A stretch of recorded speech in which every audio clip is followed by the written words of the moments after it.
www.thegameoflife.org. The Game of Life and How to Play It by Florence Scovel Shinn. Chapter 5, The Law of Karma and the Law of Forgiveness. Man receives only that which he gives. The game of life is a game of boomerangs. Man's thoughts, deeds, and words return to him sooner or later with astounding accuracy. This is the law of karma, which is Sanskrit for comeback. Whatsoever a man soweth, that shall he also reap.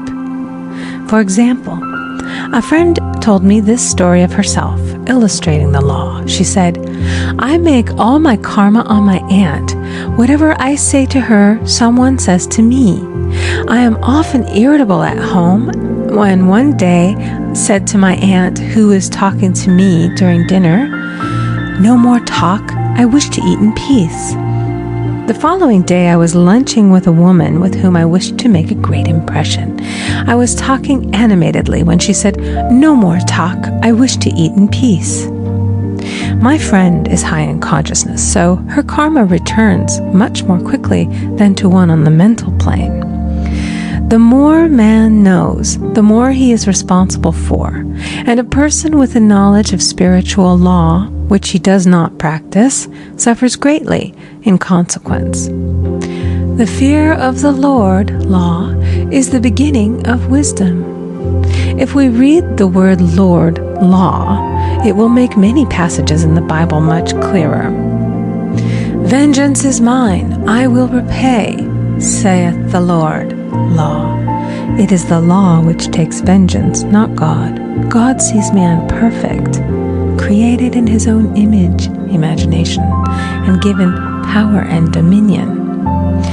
This is the perfect idea of man, registered in divine mind, awaiting man's recognition. For man can only be what he sees himself to be, and only attain what he sees himself attaining. Nothing ever happens without an onlooker, is an ancient saying. Man first sees his failure or success, his joy or sorrow, before it swings into visibility from the scenes set in his own imagination. We have observed this in the mother picturing disease for her child, or a woman seeing success for her husband. Jesus Christ said, "And ye shall know the truth, and the truth shall make you free." So we see freedom from all unhappy conditions comes through knowledge, a knowledge of spiritual law. Obedience precedes authority, and the law obeys man when he obeys the law. The law of electricity must be obeyed before it becomes man's servant. When handled ignorantly, it becomes man's deadly foe. So with the laws of mind. For example, a woman with a strong personal will wished she owned a house which belonged to an acquaintance, and she often made mental pictures of herself living in the house. In the course of time, the man died, and she moved into the house. Several years afterwards, coming into the knowledge of spiritual law, she said to me, "Do you think I had anything to do with that man's death?" I replied, "Yes, your desire was so strong. Everything made way for it. But you paid your karmic debt. Your husband, whom you loved devotedly, died soon after, and the house was a white elephant on your hands for many years." The original owner, however, could not have been affected by her thoughts had he been positive in the truth, nor her husband, but they were both under karmic law. The woman should have said, feeling the great desire for the house, "Infinite intelligence, give me the right house, equally as charming as this, the house which is mine by divine right." The divine selection would have given perfect satisfaction and brought good to all. The divine pattern is the only safe pattern to work by. Desire is a tremendous force and must be directed in the right channels, or chaos ensues. In demonstrating, the most important step is the first step, to ask aright.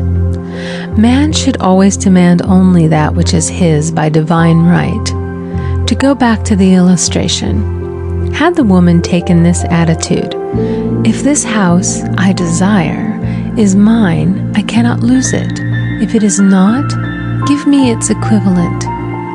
The man might have decided to move out harmoniously had it been the divine selection for her, or another house would have been substituted. Anything forced into manifestation through personal will is always ill-got and has ever bad success. Man is admonished, "My will be done, not thine." And the curious thing is, man always gets just what he desires when he does relinquish all personal will, thereby enabling infinite intelligence to work through him. Stand ye still and see the salvation of the Lord. Law. For example, a woman came to me in great distress. Her daughter had determined to take a very hazardous trip, and the mother was filled with fear. She said she had used every argument, had pointed out the dangers to be encountered, had forbidden her to go, but the daughter became more and more rebellious and determined. I said to the mother, "You are forcing your personal will upon your daughter, which you have no right to do, and your fear of the trip is only attracting it, for man attracts what he fears." I added, "Let go and take your mental hands off. Put it in God's hands and use this statement: I put this situation in the hands of infinite love and wisdom. If this trip is the divine plan, I bless it and no longer resist. But if it is not divinely planned, I give thanks that it is now dissolved and dissipated." A day or two after that, her daughter said to her, "Mother, I have given up the trip," and the situation returned to its native nothingness.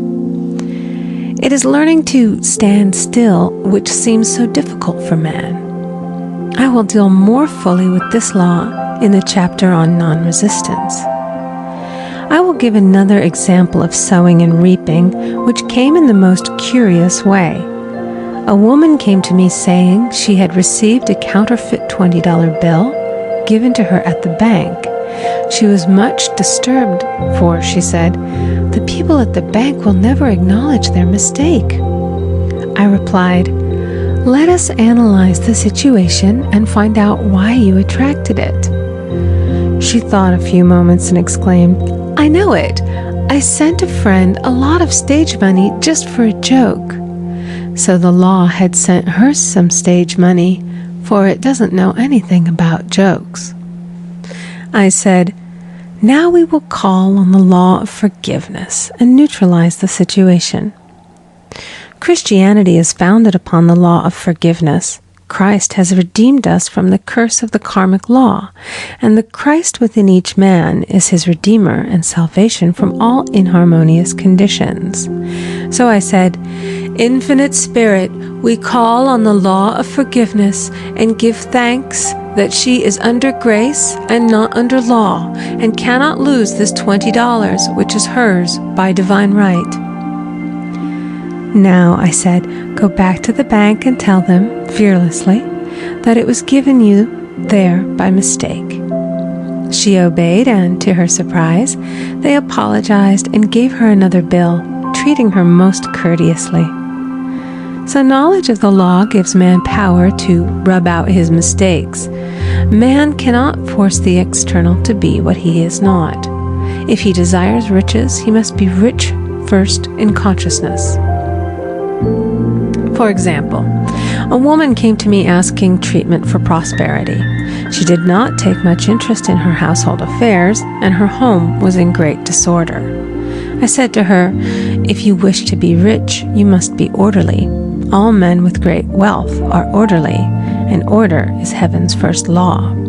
I added, "You will never become rich with a burnt match in the pincushion." She had a good sense of humor and commenced immediately putting her house in order. She rearranged furniture, straightened out her bureau drawers, cleaned rugs, and soon made a big financial demonstration, a gift from a relative. The woman herself became made over and keeps herself keyed up financially by being ever watchful of the external and expecting prosperity, knowing God is her supply. Many people are in ignorance of the fact that gifts and things are investments, and that hoarding and saving invariably lead to loss. There is that scattereth, and yet increaseth. There is that withholdeth more than is meet, but it tendeth to poverty. For example, I knew a man who wanted to buy a fur-lined overcoat. He and his wife went to various shops, but there was none he wanted. He said they were all too cheap-looking. At last he was shown one the salesman said was valued at $1,000, but which the manager would sell him for $500, as it was late in the season. His financial possessions amounted to about $700. The reasoning mind would have said, "You can't afford to spend nearly all you have on a coat." But he was very intuitive and never reasoned. He turned to his wife and said, "If I get this coat, I'll make a ton of money." So his wife consented, weakly. About a month later, he received a $10,000 commission. The coat made him feel so rich, it linked him with success and prosperity. Without the coat, he would not have received the commission. It was an investment, paying large dividends. If man ignores these leadings to spend or to give, the same amount of money will go in an uninteresting or unhappy way. For example, a woman told me on Thanksgiving Day she informed her family that they could not afford a Thanksgiving dinner. She had the money, but decided to save it. A few days later, someone entered her room and took from the bureau drawer the exact amount the dinner would have cost. The law always stands back of the man who spends fearlessly with wisdom. For example, one of my students was shopping with her little nephew. The child clamored for a toy, which she told him she could not afford to buy. She realized suddenly that she was seeking lack and not recognizing God as her supply. So she bought the toy and on her way home, picked up in the street the exact amount of money she had paid for it. Man's supply is inexhaustible and unfailing when fully trusted, but faith or trust must precede the demonstration. According to your faith, be it unto you. Faith is the substance of things hoped for and the evidence of things not seen. For faith holds the vision steady, and the adverse pictures are dissolved and dissipated, and in due season we shall reap, if we faint not. Jesus Christ brought the good news, the gospel, that there was a higher law than the law of karma, and that law transcends the law of karma. It is the law of grace or forgiveness. It is the law which frees man from the law of cause and effect, the law of consequence. Under grace, not under law. We are told that on this plane, man reaps where he has not sown. The gifts of God are simply poured out upon him. All that the kingdom affords is his. This continued state of bliss awaits the man who has overcome the race or world thought. In the world thought there is tribulation, but as Jesus Christ said, "Be of good cheer, I have overcome the world."